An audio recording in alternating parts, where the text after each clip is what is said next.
From UFOs to ghost and psychic powers, history is riddled with unexplained events. You can turn back now or learn the stuff they don't want you to know.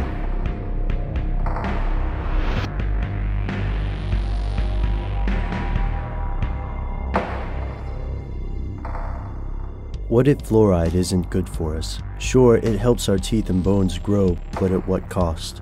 To understand exactly what fluoride is and how it came to permeate our water supply, we'll need to look back through history. Here are the facts. Fluoride is a term used to describe compounds derived from a poisonous gas called fluorine.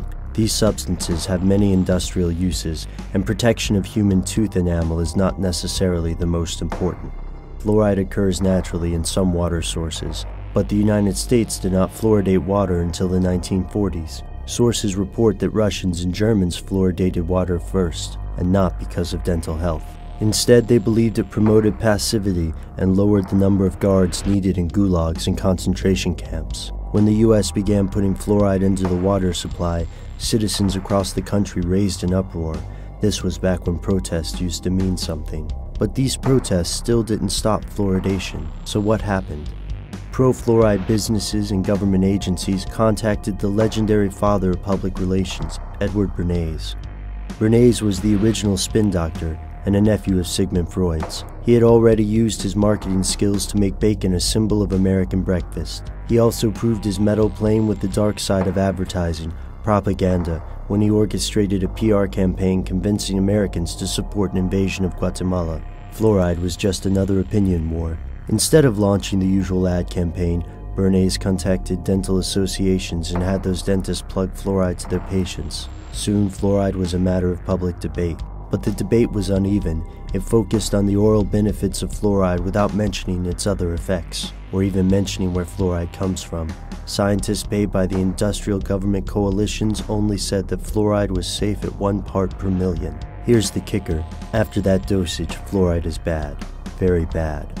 While it can benefit teeth and bones, the potential dangers of this substance may far outweigh the dental perks. Exposure to fluorine can reduce IQ, damage teeth, and cause arthritis. Those brown spots on teeth aren't from not brushing, they may be from brushing too much. Using fluoridated toothpaste and drinking fluoridated water causes a condition called fluorosis. Both critics and supporters of fluoridation agree that fluoride is toxic after a certain threshold. It's potentially fatal. Yet even today, critics of fluoridation are blackballed when they go on the record about fluoride's harmful effects. Is there something your dentist doesn't want you to know? So if it's bad for us, why does it remain in the water supply? Why can't we talk about it in public? Most importantly, where does this fluoride come from? It's industrial waste. The fluoride we use in US water comes from phosphate and aluminum factories. The fluoride in public water was and is not the same pharmaceutical fluoride found in toothpaste. Instead, the hexafluorosilicic acid used in our water system is a byproduct of aluminum factories, fertilizer manufacturing, and atomic bombs. That's correct, the atomic bomb which came into the public eye just as the US fluoridated water nationwide. Coincidence? According to some sources, declassified government correspondence states that the manufacture of atom bombs required millions of tons of fluoride. The government asked A-bomb scientists to generate safety studies that showed fluoride in a favorable light. Officials buried research into fluoride's effects on the central nervous system, despite evidence that these effects were both significant and dangerous. Consider the first on-the-job injuries and lawsuits in the atomic program were for fluoride exposure, not radiation poisoning. Imagine how much more cost-effective mass fluoride use becomes when no agency or business needs to worry about environmentally friendly disposal. Just chuck it into the water supply as a health benefit and avoid millions of dollars worth of safety checks, lawsuits, and disposal fees. If you're a large corporation, it's the deal of a lifetime. Sabotaging critics who won't go along with the scam is more than worth the expense. Here's where it gets crazy. Conspiracy theorists don't stop with the A-bomb. For many researchers, fluoride isn't just an industrial byproduct. It's a first step toward global government and a new world order. Citing wartime accounts of Russian and German water management, some sources believe fluoridation is a scheme to pacify the common man. Researchers compare the overall effect to a lobotomy. Since fluoride collects in the pineal gland and hypothalamus, researchers think fluoride is designed to impair brain function.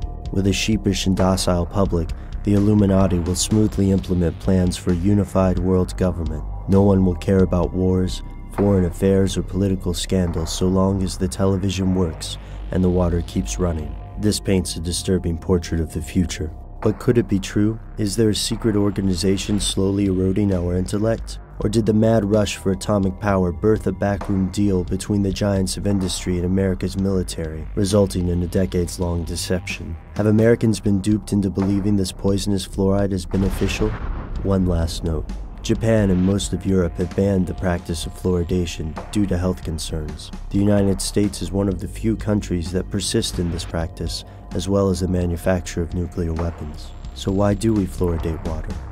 To clean our teeth? To make nuclear bombs?